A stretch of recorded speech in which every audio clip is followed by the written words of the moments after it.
Olá, meus irmãos, a paz de Deus ao seu coração. Deus abençoe, é muito bom estarmos juntos mais uma vez, retomando aí o nosso estudo bíblico. Peço desculpas por esses dias afastado, foram muitas atividades, eu expliquei nos stories, né? Mas aqui estamos para fazer o nosso estudo bíblico, retomando, vamos para o capítulo 12 do livro de 1 Reis, capítulo 12. Então, pega a tua Bíblia, a tua caneta e vamos juntos ler a palavra de Deus. Em nome do Pai, do Filho e do Espírito Santo. Amém. Vinde, Espírito Santo, enchei os corações dos vossos fiéis e acendei neles o fogo do vosso amor. Enviai, Senhor, o vosso Espírito e tudo será criado e renovareis a face da terra. Ó Deus, que instruísse os corações dos vossos fiéis com a luz do Espírito Santo, fazei que apreciemos retamente todas as coisas, segundo o mesmo Espírito, e gozemos sempre da sua consolação. Por Cristo, Senhor nosso. Amém. Espírito de Deus, venha sobre nós e nos dê a graça de compreendermos a palavra do Senhor. Amém. Muito bem, vamos aqui para o capítulo 12 do livro de 1 Reis, capítulo 12. Nós vimos aqui até o capítulo 11, a experiência, né, até o capítulo 10 foi Salomão o comerciante, Salomão o sábio, Salomão que era este homem de sabedoria, de riqueza, né, de construtor e de glória, né? Depois do capítulo 11 nós começamos a ver o reinado de Saul, as sombras do reinado. Como foi que entrou o mal para que o reinado de Saul fosse perdendo, fosse acabando. E nós vimos no capítulo 11 que a culpa foi o amor pelas mulheres, né? Deixou levar pela paixão da carne, e aí, nesse sentido, foi de tal maneira se perdendo nos prazeres que elevou altares a Baals, né? O capítulo 11 terminou da seguinte maneira: o resto da história de Salomão, todos os seus feitos, a sabedoria, não está escrito num livro da história de Salomão, né? O tempo que Salomão reinou em Jerusalém sobre todo Israel foi de 40 anos. Depois Salomão adormeceu com seus pais e foi sepultado na cidade de Davi, seu pai, e seu filho Roboão reinou em seu lugar. Então, nós vemos essa experiência aqui, né? E a gente não chegou a concluir o capítulo 11. Então a gente vai retomar daqui do versículo 26, capítulo 11, versículo 26. Desculpa aí esse barulho, mas os últimos dias foram de missões, mas eu não queria deixar de fazer o nosso estudo bíblico. Capítulo 11, versículo 26. Jeroboão era filho de Nabate, efraimita de Sareda. Sua mãe era uma viúva chamada Sarva. Estava a serviço de Salomão e revoltou-se contra o rei. Esta foi a causa da sua revolta. Então, Jeroboão não era filho de Salomão, tá? Era filho de um efraimita. Ele estava servindo ao rei Salomão e revoltou-se. Salomão estava construindo o melo e tapando a brecha da cidade de Davi, seu pai. Jeroboão era um homem valente e forte. Vendo Salomão como este jovem era esforçado no trabalho, colocou-o à frente de toda a sua corvéia da casa de José. Aconteceu que, tendo Jeroboão saído de Jerusalém, veio ao seu encontro o profeta Aías de Silo, trajando um manto novo.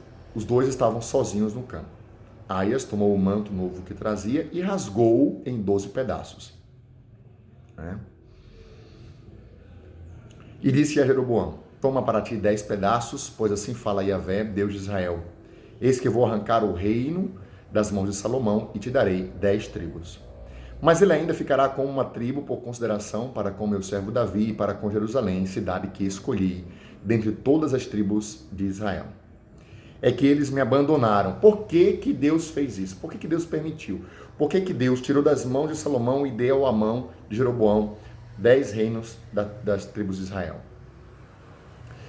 É que eles me abandonaram, prestaram culto a Astarte, deusa dos Sidônios, a Camus, deus de Moabe, a Melcom, deus dos Amonitas, e não andou nos meus caminhos, fazendo o que é reto aos meus olhos. Nem observou meus estatutos e normas, como seu pai Davi. Veja, é algo muito concreto. Ele não observou as normas do Senhor. Ele não foi fiel ao mandamento do Senhor, à aliança do Senhor. Por isso, a bênção de Deus saiu de Salomão, né? De igual maneira, hoje acontece isso conosco. Precisamos ser fiéis, andar na presença do Senhor e não cultuarmos falsos deuses. Então, isso é muito concreto, meus queridos irmãos, muito concreto, né? Vamos lá. Todavia não tirarei da mão dele parte alguma do reino, pois estabeleci príncipe por todo o tempo de sua vida, por consideração para com o meu servo Davi, que escolhi, e que observou os meus mandamentos e meus estatutos. É da mão do seu filho que tirarei o reino e o darei a ti, isto é, as 10 tribos. Contudo, deixarei com o filho dele uma tribo, para que meu servo Davi tenha sempre uma lâmpada diante de mim, não é? Uma imagem da permanência, da permanência de uma linhagem, uma lâmpada, né? Diante de mim em Jerusalém, cidade que escolhi para nela colocar meu nome. Quanto a ti, eu te tomarei para reinares sobre tudo o que desejares e serás rei de Israel. Se obedeceres, vem aqui uma ordem, com uma promessa, a tudo que eu te mandar, se seguires meus caminhos e fizeres o que é reto aos meus olhos, observando meus estatutos e meus mandamentos, como fez o meu servo Davi, então estarei contigo e construirei para ti uma casa estável, como fiz para Davi. Eu te entregarei Israel e humilharei por causa disso a descendência de Davi, mas não para sempre. Bonito isso, porque a descendência de Davi vem Jesus, né? Então, a humilhação da descendência de Davi, mas não para sempre. Mas é sempre uma condição para que reine com prosperidade, obedecer à voz de Deus, honrá-lo, seguir os seus mandamentos, fazer o que é reto aos seus olhos, observar seus estatutos, né? Então eu estarei contigo. Essa é a grande promessa, a grande graça de Deus, Deus caminhar conosco. Esse é o maior presente. O resto é consequência, ou seja, estabelecerei para ti uma casa estável, reinarás com riqueza, com poder, com glória, prosperarás. Isso é consequência de quê? De que Deus está comigo. E é isso que nós queremos. Estar na presença de Deus, sermos de Deus. Beleza, versículo 39 aconteceu isso. No versículo 40, veja, Salomão procurou matar Jeroboão, mas este fugiu para o Egito, para junto de Sazeque, rei do Egito, e permaneceu no Egito até a morte de Salomão. Aí concluiu 41. O resto da história de Salomão, todos os seus feitos, sua sabedoria, não está escrito no outro livro, no livro da história de Salomão? O tempo que Salomão reinou em Jerusalém, sobre todo Israel, foi de 40 anos, uma geração. Depois Salomão adormeceu com seus pais e foi sepultado na cidade de Davi. Seu pai e seu filho Roboão reinou em seu lugar. Versículo 1, capítulo 12. Então Roboão, filho de Salomão, reinou no lugar de Salomão quando este morreu. Roboão foi para Siquém, pois foi lá que todo Israel se tinha congregado para proclamá-lo rei. Desde que Jeroboão, filho de Nabate, foi informado, ele ainda estava no Egito, para onde fugira do rei Salomão. Ele residiu no Egito. Mandaram-no chamar e ele veio com toda a Assembleia de Israel. Disseram assim a Roboão: teu pai tornou pesado o nosso jugo. Agora, alivia a dura servidão do teu pai e o jugo pesado que ele nos impôs, e nós te serviremos. Ele respondeu-lhes: esperai 3 dias e depois voltai a mim. E o povo foi-se embora. Quem disse isso? Roboão, o filho de Salomão. Tá? O rei Roboão consultou os anciãos que haviam auxiliado seu pai Salomão durante sua vida e perguntou: que me aconselhais a responder a este povo?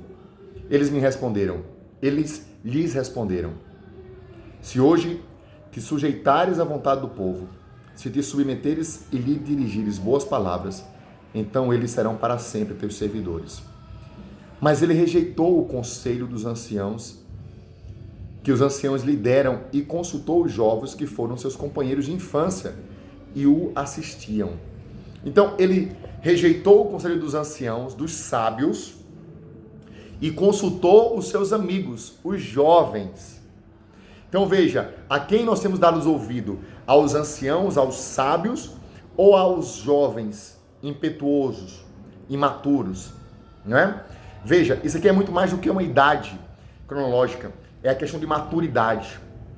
Nós temos dado ouvido aos sábios ou aos revoltados, aos revolucionários, às ideologias revolucionárias que nós temos hoje, que está em nossas faculdades, nossas igrejas. Muitas vezes, nós rejeitamos o que é conservador, o que é sábio, o que é tradicional, para nos apegar às revoltas, não é?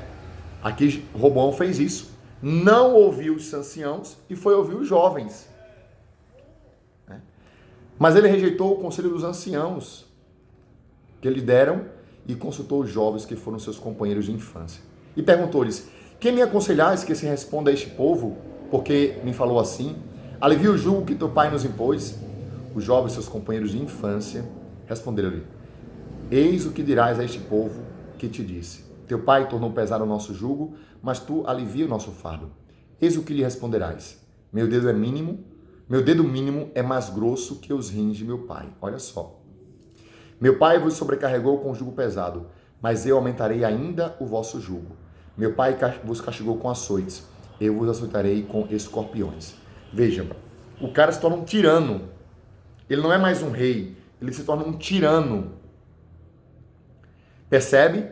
Cuidado com os revolucionários, porque um dia eles se tornam tiranos para oprimir o povo, como acontece na China, na Coreia do Norte. Olha o que o comunismo faz e quer fazer no Brasil, na Bolívia, na Venezuela, na Argentina, no Chile. Cuidado, concretamente cuidemos, meus irmãos, porque é um passo muito sutil da democracia para a tirania. O cara se tornou um tirano. Jeroboão e o povo vieram para junto de Roboão no terceiro dia, de acordo com a ordem que ele dera. Voltai a mim daqui a 3 dias. E o rei respondeu duramente ao povo, rejeitou o conselho dos anciãos e, seguindo o conselho dos jovens, falou-lhes: você rejeita o conselho dos anciãos e segue o conselho dos jovens? Isso é muito forte, né? E aí ele disse para o povo: meu pai tornou o vosso jugo pesado, eu aumentarei ainda. Meu pai vos castigou com açoites e eu vos castigarei com escorpiões. Assim, o rei não ouviu o povo. Era uma disposição de Yahvé para cumprir a palavra que ele dissera a Jeroboão, filho de Nabate, por intermédio de Aias de Silo. Quando todo Israel viu que o rei não os ouvia, responderam-lhe: que parte temos com Davi? Não temos herança com o filho de Jessé. As tuas tendas, ó Israel, e agora cuida da tua casa, Davi. E Israel voltou para as suas tendas. Quanto aos israelitas que moravam nas cidades de Judá, Roboão reinou sobre eles. O rei Roboão enviou Adurã, chefe da corveia, mas todo Israel o apedrejou e ele morreu. Então o rei Roboão subiu depressa a seu carro a fim de fugir de Jerusalém. E Israel se separou da casa de Davi até o dia de hoje. Então aqui há a separação de Israel da tribo de Judá. O reino se divide. O reino de Israel, o reino de Judá. Roboão, porque ouviu a voz dos jovens e não dos anciãos, não fez a vontade de Deus, não ouviu o seu povo, não reinou com misericórdia, perdeu. Foi o que precisava para Jeroboão tomar posse, né, e reinar sobre as 10 tribos. Quando todo Israel soube que Jeroboão tinha voltado, convidaram-no para a assembleia e proclamaram-no rei sobre todo Israel. Só a tribo de Judá ficou fiel à casa de Davi. Quando Roboão voltou a Jerusalém, convocou toda a casa de Judá e a tribo de Benjamim, num todo de 180.000 guerreiros de Escol, para dar combate à casa de Israel e restituir o rei a Roboão, filho de Salomão. Mas a palavra de Deus foi dirigida a Semeias, homem de Deus, neste termos: fala a Roboão, filho de Salomão, rei de Judá, a toda a casa de Judá, a Benjamim e ao resto do povo. Assim fala Yahvé: não subais para guerrear contra vossos irmãos, os israelitas. Volte cada um para sua casa, pois o que aconteceu foi por minha vontade. Você não é vendo? Foi vontade de Deus. Eles obedeceram a ordem do Senhor e regressaram como Yahvé lhes ordenara. Jeroboão fortificou Siquém na montanha de Efraim e ali estabeleceu-se. Depois saiu de lá e fortificou Fanuel. O reino se dividiu. E nós vamos ver, houve o cisma político, e amanhã, no próximo vídeo, a gente continua aqui com o cisma religioso e toda a história de Roboão e Jeroboão. O que Deus falou com você? Até amanhã.